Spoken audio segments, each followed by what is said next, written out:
Welcome back to Frost, 1999 edition. Okay, so when I did the original build videos, I don't think I mentioned acquisition generally last year, so I will kind of quickly cover that. Frost, you can see here in his regular format, he is acquired by defeating Captain Vor and Lieutenant Lech Krill on Exta on Ceres. The handy tip for that, the inobvious mechanic, if you're having trouble with Krill, is you have to shoot his little tubes until they disconnect on his back. The game never tells you this, and they're not highlighted anyway. You can also buy him as part of this random supporter pack. If you really want, you can buy him individually too. And back over to my Frost. So yeah, what has changed for Frost in the past year? Well, his passive got changed. Cold status effects from his abilities last 100% longer, and he gains 50 armor for each enemy affected by cold within affinity range, which is very wide range. Does that really help him? No, but it's better than his previous. Like, the big one with this is when you inflict the enemies with cold, or your teammates inflict the enemies with cold, which I'll cover that in a minute here because that's one of the changes I made. He'll get extra armor that does have an effect on the strength of Snow Globe, though it does have a cap on it. And the augment Icy Avalanche, you can see down at the bottom there, it says armor overguard conversion. Complicated math, but the more armor you have, the more overguard you will get when you cast Icy Avalanche. I believe this was last year's, though it's something's gone knocked out because I upgraded or something. But anyways, this I dropped Nourish because I have another source of viral now. Jumping in though.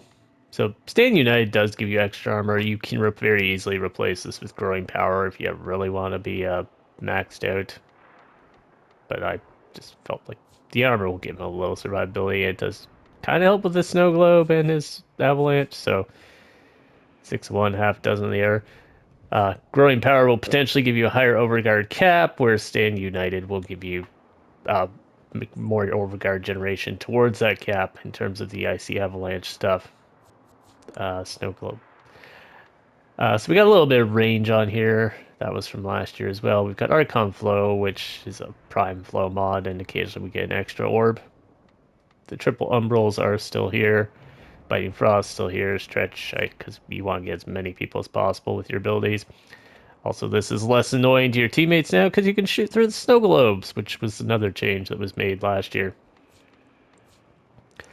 Icy Avalanche. So you can see down there, overguard increases by, in our case, 35% of our armor once per enemy. So ideally, you want to prime a bunch of enemies with cold to trigger his passive and super boost his armor, and then you cast your Icy Avalanche. That said, if you're up around the overguard cap or you have a huge amount of enemies, it doesn't tend to matter that much. It's a synergy, but it's kind of forced. Freeze Force we were not using previously. Previously, we had Helmet out his first ability for Nourish. I've instead swapped that for this. There's a couple reasons for that. One is we have a new source of viral for Frost. The other is they made these elements not combine. So this is just an extra cold status, essentially, thrown onto your weapons. Whereas normally that's going to get occupied by stuff like Blast or Viral or Magnetic. Cold has a lot of good pairings. Uh, so this is the new one from 1999, Arcane Truculence. When you gain 3,000 or more overguard, you release a 30-meter radial attack that applies max viral status stacks. So every time you get 3,000 overguard, everything in 30 meters of you gets 10 viral stacks. That is stronger than Nourish if you can spam it out consistently. And there's one trouble with that, which I'll get into, but obviously quite powerful for the overguard generating warframes. So we got some volunteer suckers over here. I'm throwing the Scaldra.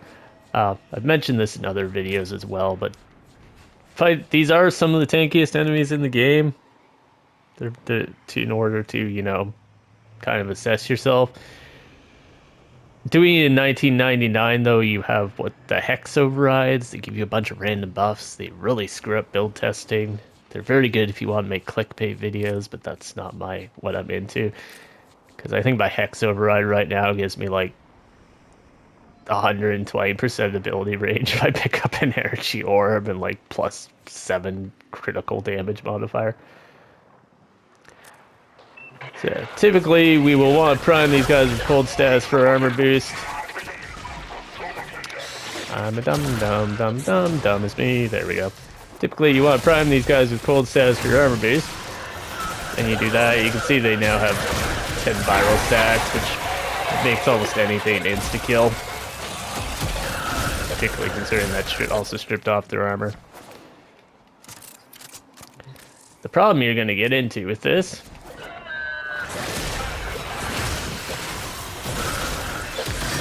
now I can't get more overguard, which means I can't generate more viral pulses. Until someone nicely, you know, knocks me down a few thousand hit points, which you might notice they're having trouble attacking me because I'm frost. And they're all frozen.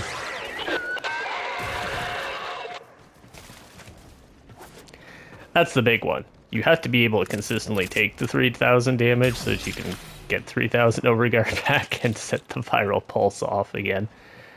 And Frost is like the antithesis of taking damage. He slows all the enemies down and he can throw up this like giant armor dome around himself if he wants to as well. I'll hop over into the Steel Path though. This is a quick one though because it's a build update, not a new build video, not a new full guide video. So if you do want to see more there, feel free to stay tuned. If not, consider dropping a like, comment, subscribe. You know the drill. Keeps the channel going. Check out the links in the description as well for other builds and different ways to view the content and keep up with everything. And we will see you in the next one. Find a mission that deals enough damage to us for this to work. Challenge level impossible. I mean, other than kind of this one, but that's a whole nother separate concern talking about that assassination mission versus general use stuff. I'm gonna go with we'll go with the infested survival. They can hit you pretty hard, so in we go. All right, here we go. Spores is being released into the area. Hold on. Emergency life support is inbound. See if we get some boys together. Then we'll cast our freeze buff because yeah, the theory is the first time you want to icy avalanche them to get more overguard is you want to prep them with cold wave. You can see that green thing is the viral shockwave. It's almost a completely unnecessary amount of damage. Problem here you'll notice is once I hit the cap on my overguard here, you can just see the immediate change where I went up into the 20 millions from the viral effects. Ice wave these guys through a wall. That didn't really get them. Oh, where's the big cluster of them? There we go.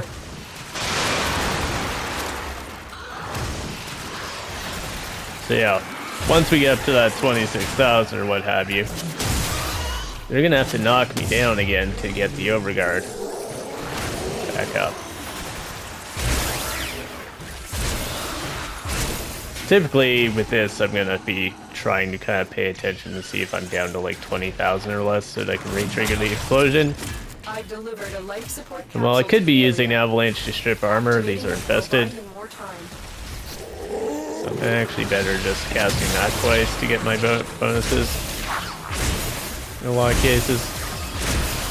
And you can see we're down again, but we'll shoot out another viral wave. We can just destroy them. Easy peasy. Can also freeze guys by, I'll try and show you here, doing that, like an instant freeze. Again, we didn't get hurt enough to trigger our viral attack. Cast our ice buff on here again. Ice buff is a little more useful when you're using a weapon like this. because it freezes everything instead of immediately one-killing it. Of course, immediately one-killing it is also helpful, so... Life support on the way. And there's that big viral pulse off there. You probably get the gist of this, so I'm gonna cut you out and cut you back in when the Acolyte shows up. Alrighty, Mr. Acolyte, where are you at? He's somewhere in this file. That's Torment, the stupid guy who just runs around. Anyways, there's an Acolyte. Thank you for playing. Anyways, if you have enjoyed this, reminder, consider liking, commenting, subscribing. If you want to check out other builds and stuff, like our most recent series where we try and pick a kind of what's probably going to be considered a garbage combo from the Archimedia list and build it out. Well, and there's other non-Warframe stuff on the channel too, for variety's sake. But consider dropping a like, comment, subscribe if you haven't, and we will catch you in the next one. Delivered another life support capsule.